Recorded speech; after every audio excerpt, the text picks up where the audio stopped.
지난주 4주 연속 상승세로 장마친 미국 증시는 오늘 마틴 루터 킹 데이 휴장으로 긴 주말을 보냈습니다.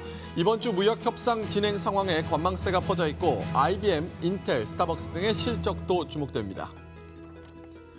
IMF에서 빨간불이 계속 나오고 있습니다. 올해 성장률을 종전 3.7%에서 3.5%로 낮춰 잡았는데요.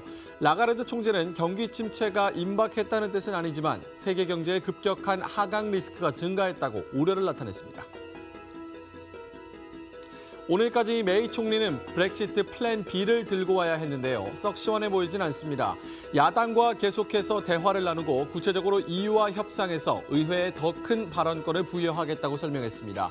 하지만 유럽연합이 이것을 받아들일지는 또 다른 미지수입니다.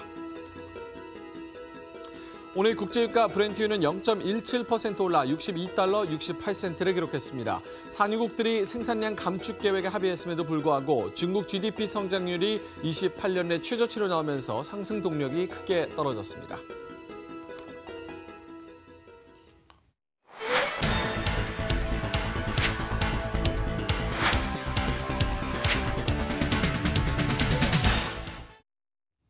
네, 시청자 여러분 안녕하십니까? 생방송 글로벌랩 시작합니다. 글로벌 시황의 원조는 머니투데이 글로벌럽이라는 점 좀 참고를 해보셔야겠고요. 저희 아래 나오는 전화번호로 또 문자를 주시면 여러 가지 시황 관련해서 베테랑 전문가들이 항시 답변을 드리도록 하니까요. 많은 문자 보내주시기 바라겠습니다.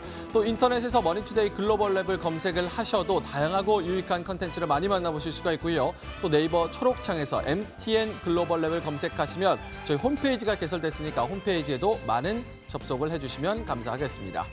자, 오늘 뉴욕 증시는 마틴 루터 킹 데이로 휴장을 했습니다. 이렇게 휴장했음에도 불구하고 여러 가지 이슈는 있었는데요. 어제 중국 GDP 나왔죠. 4분기 GDP는 6.4%, 연율로는 6.6%로 28년 내 최저치를 기록했다는 점 글로벌 시황의 분명한 악재로 받아들여졌고요. 또 이번 주에는 무역 협상 진행 상황에 관망세가 퍼져 있고 여러 가지 기업 실적에도 많은 관망세가 퍼져 있습니다. IMF 쪽에서도 이슈가 나왔는데 올해 성장률 전망치를 종전 3.7%로 3.5%로 낮춰 잡았고 내년도 성장률 전망치도 내려 잡았습니다.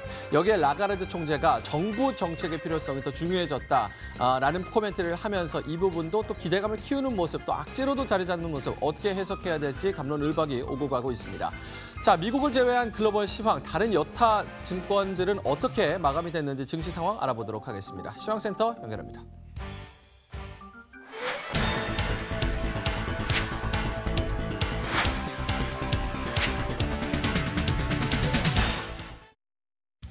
네, 오늘 미국 주식시장은 열리지 않았습니다. 마틴 루터 킹 데이로 휴장을 했는데요. 중국의 지표 부진 그리고 글로벌 성장에 대한 우려를 어떻게 정규장에서 받아들였는지는 내일 이 시간 저와 함께 확인을 해보셔야겠습니다.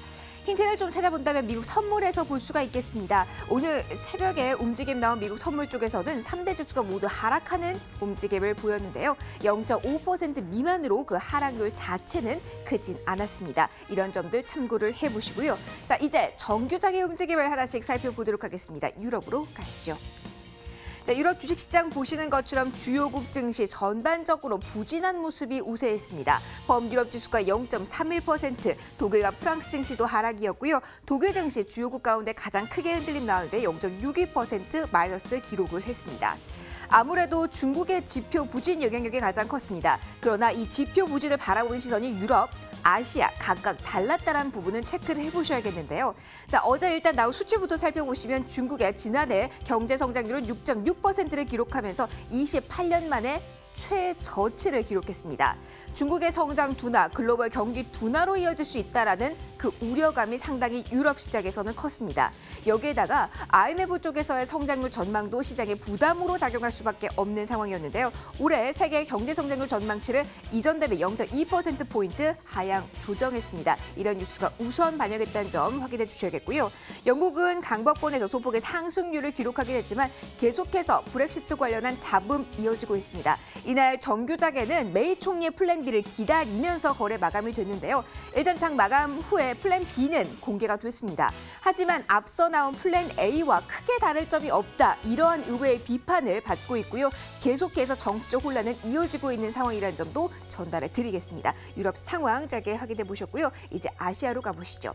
자, 아시아 주식시장 중국의 지표 부진 똑같은 재료에도 움직임이 달랐습니다. 수치 먼저 확인해 보시면 모두 위쪽으로 방향을 함께하는 모습이었습니다. 일본과 중국 증시 모두 상승으로 거래 마감이 됐는데요.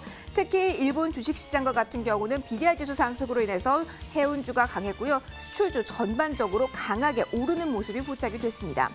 중화권 증시 역시 보시는 것처럼 플러스였습니다. 중국 상하이 종합지수 2,600선 위에서 거래 마감이 됐는데요. 성장률 6.6% 나왔죠.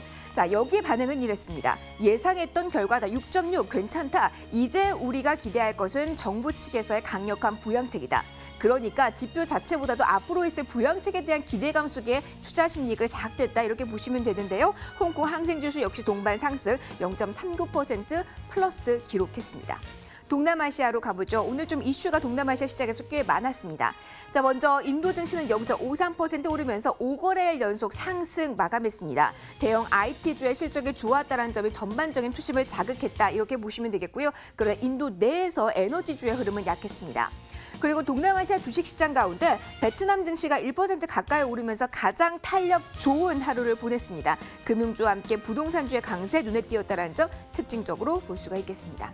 자, 지수 움직임 확인해 보셨고요. 유가 짧게 좀 보도록 하겠습니다. 자, 일단 장 초반의 하락세는 대부분 만회하면서 거래 마감이 됐습니다. 중국의 지표 부진 소식에도 전반적으로 올라서려는 탄력 자체는 강했는데요. 소폭의 상승률을 기록했습니다.